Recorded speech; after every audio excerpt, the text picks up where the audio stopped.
Bonjour et bienvenue, voici notre tour d'horizon économique, géopolitique, sanitaire et boursier. Nous sommes le mercredi 3 novembre et pour comprendre comment tourne la planète finance, c'est sur la bourse au quotidien et nulle part ailleurs. Et l'épisode du jour s'intitulera Dernière ruée sur l'open bar.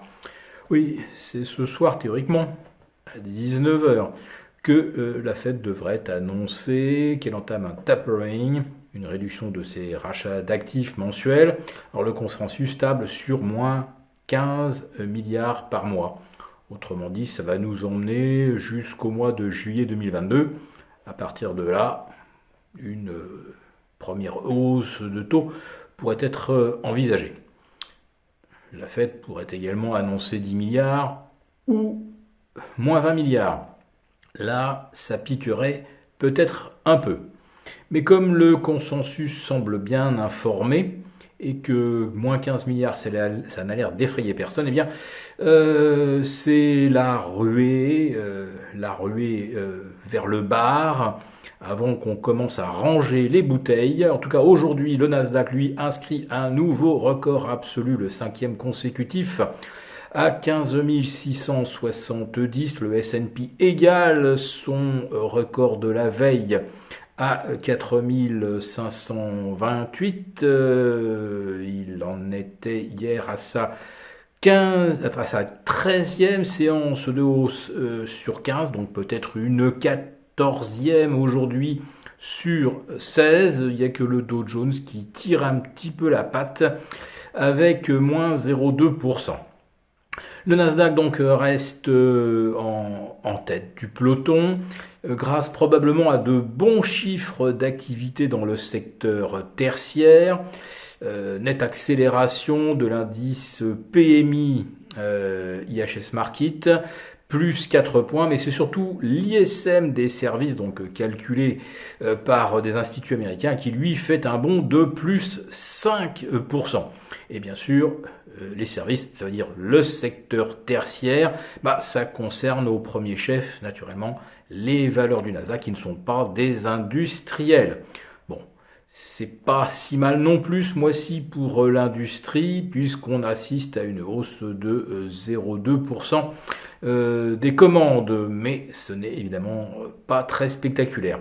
Du côté de l'emploi, selon ADP, on est aux alentours de 570 000 emplois créés, ce qui est très comparable d'ailleurs à ce qu'on avait initialement au mois de septembre, plutôt pour le mois de septembre, qui était de 568 000 et s'est révisé à la baisse aux alentours de 525 000.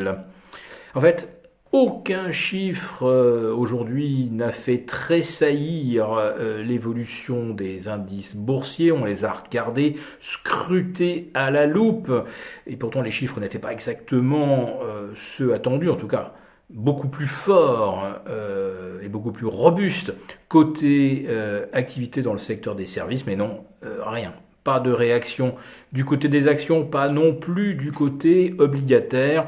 Le rendement des T-bonds américains se tend de 1,5, tandis qu'il recule symétriquement sur les Bunds et les OAT. Autrement dit, si vous faites la moyenne, c'est un calme plat absolu aujourd'hui sur l'obligataire, alors que c'est pourtant censé être une journée charnière. Un autre facteur aurait également pu impacter Wall Street, c'est cette défaite assez incroyable du candidat démocrate en Virginie, alors qu'on le donnait largement gagnant avec une avance de 10 points le week-end dernier, à 48 heures du scrutin.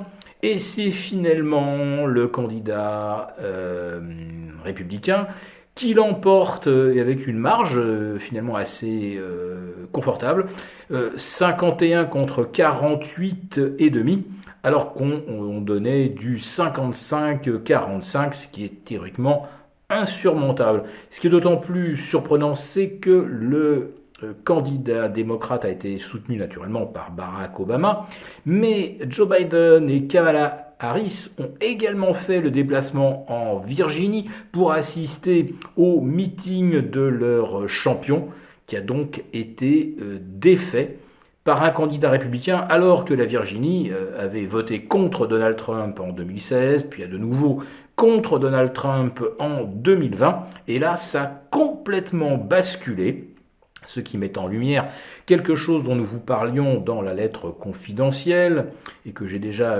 évoqué par ailleurs également dans nos bulletins hebdomadaires, à savoir l'impopularité de Joe Biden sur laquelle nos médias mainstream et les médias américains entretiennent un voile plus que public, c'est une véritable omerta. Alors que selon les derniers sondages, 54% des Américains se disent déçus par le début du mandat de Joe Biden, avec un rejet assez massif des vaccine mandates et des masques mandates, c'est-à-dire en fait des obligations de porter le masque, et des licenciements de ceux qui se refusent aux injections ARN, notamment donc dans le secteur aérien, les pompiers, etc. Les compagnies aériennes sont obligées d'annuler des milliers de vols parce qu'il y a des pilotes qui sont souvent des gens bien informés et qui ne veulent pas rentrer dans la logique des injections tous les 6 mois. Donc 40% de satisfaits seulement. Eh bien, on va dire que le député de Virginie, le candidat démocrate, a été la première victime de cette vague d'impopularité dont pour l'instant vous n'entendez pas parler. Ça ne préoccupe guère Wall Street puisque naturellement aujourd'hui la question numéro 1 c'est de combien la Fed va réduire ses rachats d'actifs. On le saura donc à 19h.